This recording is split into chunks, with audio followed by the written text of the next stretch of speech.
ang divisions ng Philippine Army. Magandang araw sa inyong lahat. Ako si Professor E. Paliwanag ng University of Life at ngayong araw aalamin natin kung ano ang mga divisions ng Philippine Army. Huwag kayong mag-alala, hindi ito math. Walang long division, walang remainder. Kaya dapat walang, Sir, pwede pong pakiulit? Ano nga ba ang malalaking unit ng Philippine Army na sama-samang nagbabantay sa ating bansa? Alamin dito sa The Taglish Explainer. Ang topic na ito ay mula kay Marching Army 49. Salamat sa suggestion mo. And shout out sa mga estudyante ko riyan sa Baguio. Alam ninyo, maraming tao ang akala kapag sinabing Army, iisa lang itong napakalaking grupo ng mga sundalo. Parang isang napakalaking barkada na sabay-sabay kumakain ng lugaw. Hindi po ganon. Organisado ang Army. Hinati ito sa iba't ibang divisions upang mas mabilis at mas epektibong magampanan ang kanilang mga tungkulin. Isipin ninyo ang Pilipinas bilang isang napakalaking bahay. Hindi pwedeng isang gwardiya lang ang magbabantay sa lahat ng pinto, bintana, bubong, garahe at likod bahay. Kaya may iba't ibang divisions na naka-assign sa iba't ibang lugar.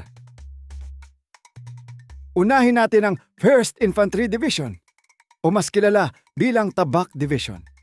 Nakabase ito sa Western Mindanao. Ang pangalan nilang Tabak ay simbolo ng kanilang kahandaan sa pakikipaglaban. Hindi ibig sabihin ay naglalakad silang may itak habang bumibili ng pandesal. Kasunod ang 2nd Infantry Division, ang Jungle Fighter Division. Headquarters nila ay nasa Tanay, Rizal. Eksperto sila sa operasyon sa kabundukan at kagubatan. Habang tayo ay hinihingal kapag 3 palapag ang inakyat sa mall. Sila ay parang nagmo-morning walk lang sa bundok. Narito rin ang 3rd Infantry Division, ang Spearhead Troopers Division, na responsable sa Western at Central Visayas. Ang Spearhead ay nangangahulugang nasa unahan ng operasyon. Hindi sila gumagamit ng sibat tulad ng sinaunang mandirigma. Moderno na po ang kanilang kagamitan. Sunod ang 4th Infantry Division o Diamond Division na nagbabantay sa Northern Mindanao at Caraga Region. Diamond, ang simbolo nila dahil sa tibay at katatagan. Hindi po sila nagbibigay ng engagement ring sa mga bagong recruit. Meron ding 5th Infantry Division, ang Star Division, na nakatalaga sa Northern Luzon. Malawak ang kanilang area of responsibility, kabilang ang maraming bulubundukin. Star ang pangalan nila pero hindi sila umaarte sa teleserye.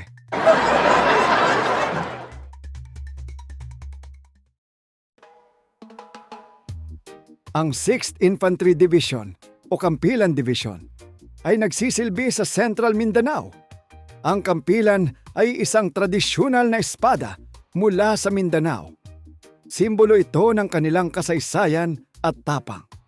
Pero huwag kayong mag-alala, hindi sila nag-o-office meeting habang may espada sa mesa. Ang 7th Infantry Division ay nakatalaga sa Central Luzon. Bukod sa seguridad, aktibo rin sila sa disaster response. Kapag may bagyo o lindol, madalas silang kabilang sa mga unang tumutulong. Kaya hindi lang sila mandirigma, mga lifesaver din sila. Ngayon naman lumipat tayo sa Visayas. Ang 8th Infantry Division o Stormtroopers Division ay responsable sa Eastern Visayas. Kapag narinig ninyo ang Stormtroopers, huwag agad isipin ang pelikula. Ang pangalan nila ay sumisimbolo sa kanilang kakayahang kumilos kahit sa mahihirap na sitwasyon. Sa Bicol Region naman matatagpuan ang 9th Infantry Division, ang Spear Division. Mahalaga ang kanilang papel sa pagpapanatili ng kapayapaan at seguridad sa rehiyon. Spear ang pangalan nila dahil sila ay simbolo ng bilis sa operasyon. Punta naman tayo sa 10th Infantry Division, ang Aguila Division, na nakatalaga sa Southeastern Mindanao. Ang eagle ay simbolo ng matalas na paningin at lakas. Kung ang eagle ay nakakakita ng daga mula sa langit, ang division na ito naman ay laging handang magbantay sa kanilang nasasakupan. At ang pinakabagong infantry division ay ang 11th Infantry Division, na kilala bilang Alakdan Division. Ang Alakdan ay maliit ngunit handang ipagtanggol ang sarili kapag kinakailangan. Ganoon din ang diwa ng kanilang pangalan. Laging handa sa anumang hamon. Pero teka, Professor, infantry lang ba ang mayroon? Hindi po. Mayroon ding Armored Division.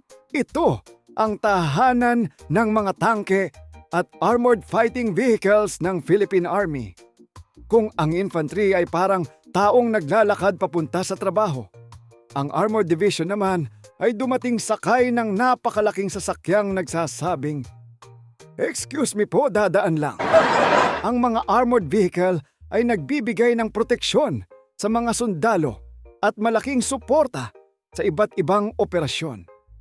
Hindi sila ginagamit para umiwas sa traffic o maghanap ng parking sa mall.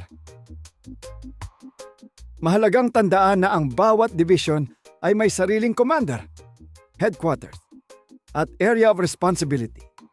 Ngunit iisa ang kanilang layunin, ang ipagtanggol ang Pilipinas, tumulong sa panahon ng kalamidad, suportahan ang kapayapaan, at tiyaking ligtas ang bawat Pilipino. Para silang iba't ibang departments sa isang universidad.